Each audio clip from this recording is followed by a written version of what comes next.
muchas ganas de iniciar este año muy fuertemente. Sí, ¿verdad? En el año 2019 tal vez trajo muchos retos, sobre todo para ustedes en el gobierno, pero creo que el 2020 puede ser mucho mejor. Seguramente. Bueno, el arquitecto está como director del Instituto de Vivienda del Estado de Yucatán y estuvo con nosotros en el año 2019 para platicarnos los proyectos y los retos del instituto, ¿se acuerdan? Es correcto. Si quieres, vamos un poquito al año anterior. Claro, para claro. que te pueda comentar cómo fue, después de la plática que tuvimos y de lo que se pretendía hacer en el año, pues al final pudimos hacer un gran programa de vivienda. Okay. Fueron 17,000 viviendas, pero hagamos los antecedentes de cómo llegamos a este programa. Es un programa muy importante para el gobierno del estado. El gobernador, preocupado por la pobreza extrema, en su recorrido como candidato, estuvo viendo que había una gran necesidad en el estado. Efectivamente, la ciudad de Mérida, las que solo conocen la ciudad de Mérida, pues tienen una visión muy distinta cuando ya conoces los rincones del estado, ¿no?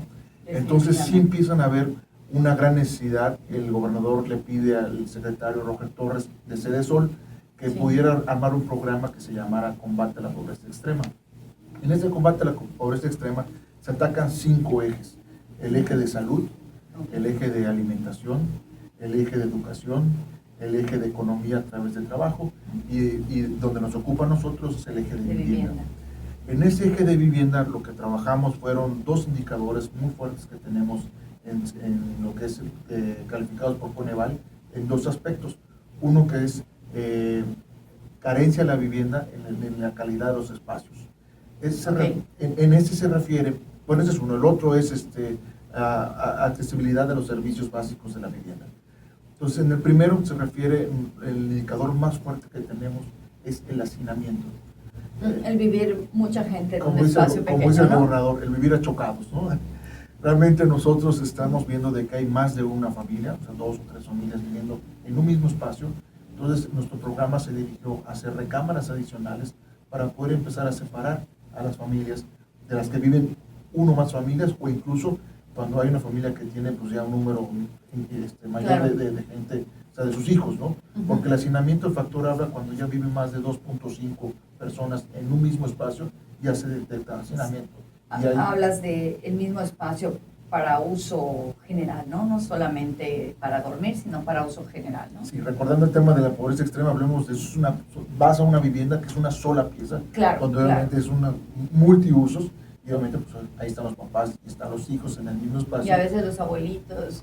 Entonces, el caso más básico es papás e hijos, y que realmente pues necesitamos separar a los hijos de los papás, pero en casos más extremos, como usted dice, no, pues están los abuelitos, están los hijos mayores que ya se casaron, la otra hija que ya se casó. Entonces ya hay bastantes familias en el mismo espacio, y obviamente hay problemas intrafamiliares, y lo que estamos es combatiendo, luchando para poder hacer cuartos adicionales y empezar a dar espacios dignos para cada persona, ¿no? Ese es un rubro muy fuerte que estamos atacando. En el otro aspecto, el indicador de servicios básicos a la vivienda, ahí tenemos 2 muy fuertes igual. Un tercero muy bajito que se ha estado combatiendo durante mucho tiempo, que son los pisos firmes. Sí, han habido muchos programas para los pisos. Exacto, sí lo seguimos haciendo porque sí hay una demanda, pero hay una demanda muy poquita. Las demandas mucho más fuertes están en los baños. Todavía existe mucho fecalismo en el aire libre, entonces estamos dándole ese servicio, que es el indicador más grande que tenemos ahí, y posteriormente viene lo que son las cocinas. ¿Okay? Ahí el indicador habla de estufas ecológicas. La mayoría de la gente está cocinando, como conocemos, es con leña. ¿Sí? Y la cocina de la gente está al exterior. Nosotros como Estado nos fuimos a la Ciudad de México para tratar de trabajar bien ese indicador, porque lo que nos habían dicho a nosotros es que la estufa la querían dentro de la vivienda. Entonces nosotros decíamos, ¿pero por qué? Los usos y costumbres es al exterior. Entonces empezamos a trabajar con ellos para poder determinar cuál sería el indicador que nos podrían calificar. Ellos decían principalmente que lo que buscaban era que la estufa estuviera al interior de la vivienda. Pues en los lugares se hace mucho frío, ¿no? Claro, pero para aquí que no tuviera de calor, además. Aquí lo que nos sobra es calor, y por eso dijimos que por eso se cocina al exterior. Entonces diseñamos una cocina, que es una cocina muy abierta, que tiene muros que protegen a la vivienda, a la cocina, pero perforados, ¿no?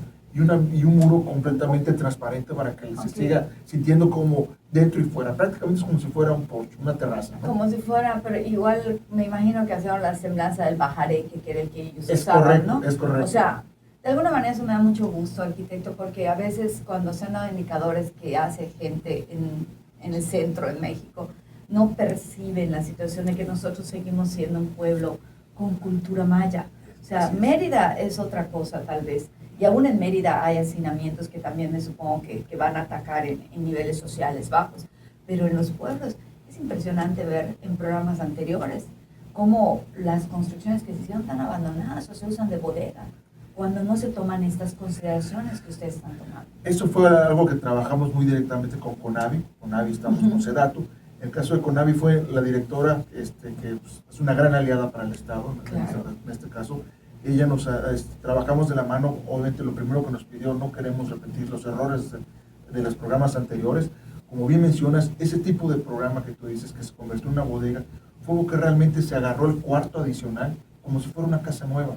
Entonces obviamente un cuarto, ¿qué servicios tiene? Solo tiene un foco, no tiene agua, no tiene baño, no tiene cocina, o sea, no tiene nada que le pueda brindar una ayuda o un beneficio a las personas. Claro. Entonces por eso se abandonaron y por eso cambiaron el uso. Entonces lo primero que nos pidió, oye, necesitamos primero que todas las acciones de vivienda sean en una vivienda que exista y adosadas a la vivienda. Entonces con este indicador ya eliminamos todos los que, oye, es que yo tengo un lote baldío y quiero empezar a tener mi casa. No, por el momento este programa no aplica para esas condiciones. Tiene que existir una vivienda y sobre esa vivienda estamos trabajando.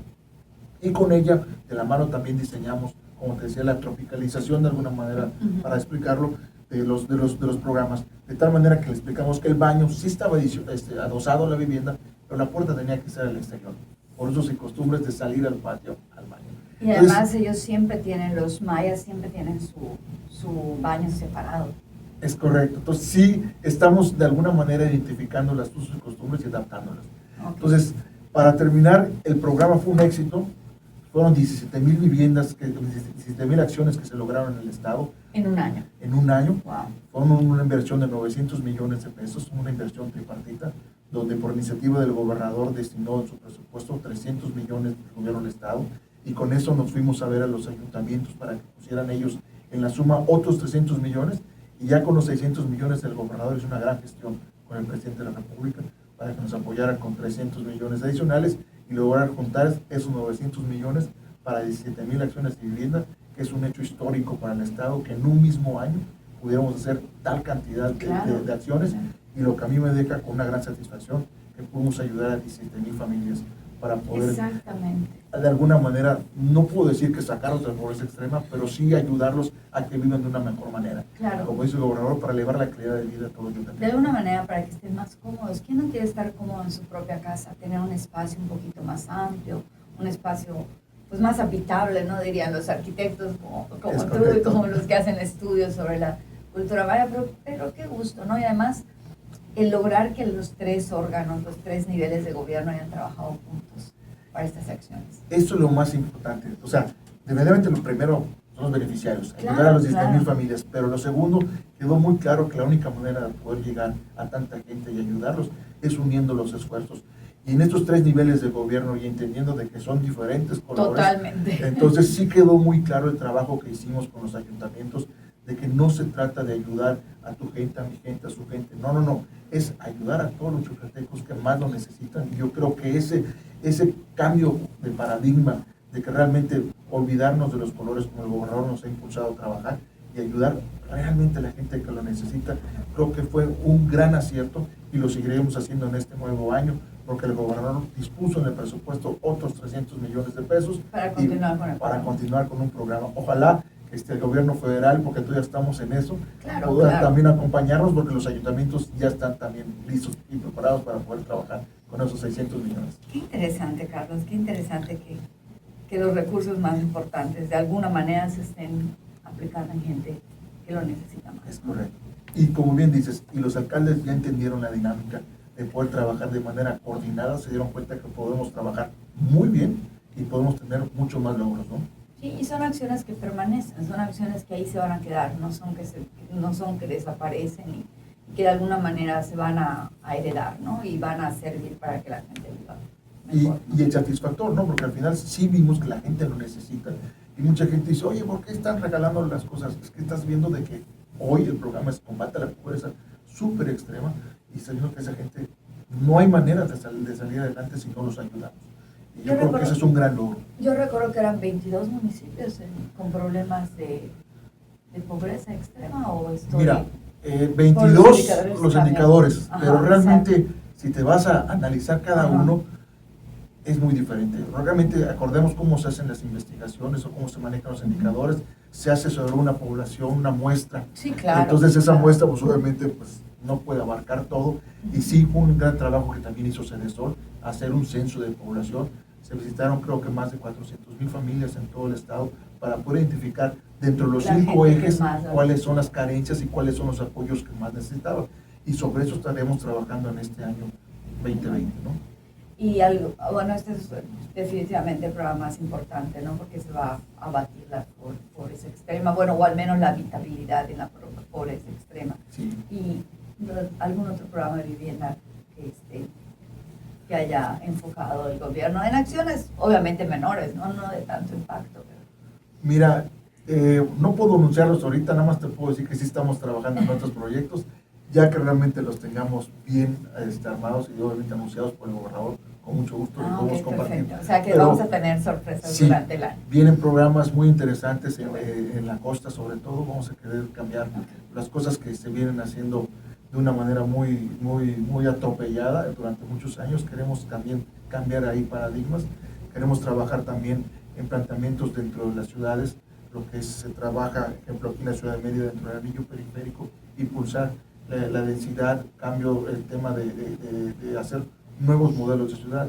Vienen otros proyectos grandes, vienen muchas cosas muy interesantes que poco a poco iremos, pues también hay que dejar algo para las siguientes entrevistas. Claro, ¿no? Claro, definitivamente. Además, nuestra ciudad ha crecido de manera impresionante y creo que uno de los grandes retos del trabajo entre el municipio y el gobierno es concentrar pues los programas y los planes de vivienda, ¿no? Porque yo creo que independientemente de que los yucatecos tenemos la costumbre de vivir en casas solas, pues sí vamos a tener que promover un uso mejor del suelo, ¿no? A menos que querramos ser seguramente 10 hectáreas más por cada pedacito. Y ese tema, como otros, van a ver próximamente cuando ya se publique lo que es el programa estatal de vivienda, que viene también pues, alineado al programa nacional de vivienda que se anunció el pasado año.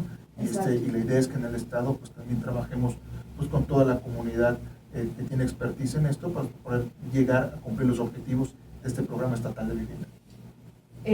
Me imagino que en este programa estatal de vivienda van a estar invitados organizaciones y universidades y todo, ¿no? Sí, existe el comité de vivienda donde está integrado todos ellos y ahí vamos a trabajar, es correcto.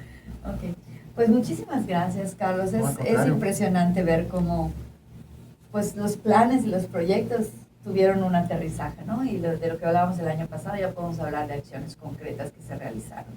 Y bueno, pues te agradecemos mucho la información, te agradecemos mucho esto. Y como tú dijiste, pues entre 6 meses o 4 meses te esperamos otra vez por acá para que nos platiques los nuevos programas. Con todo gusto, estaremos aquí para aportar el trabajo que venimos realizando, ¿no? Muchísimas gracias, arquitecto. Muchísimas gracias, estimados radioescuchas. Se despide de ustedes, Tere Ramírez, recordándoles, como ustedes oyeron hoy, la vivienda y muchísimas otras obras hablan de ingeniería. La ingeniería se encuentra en todo lo que nos rodea. Muy buenos días.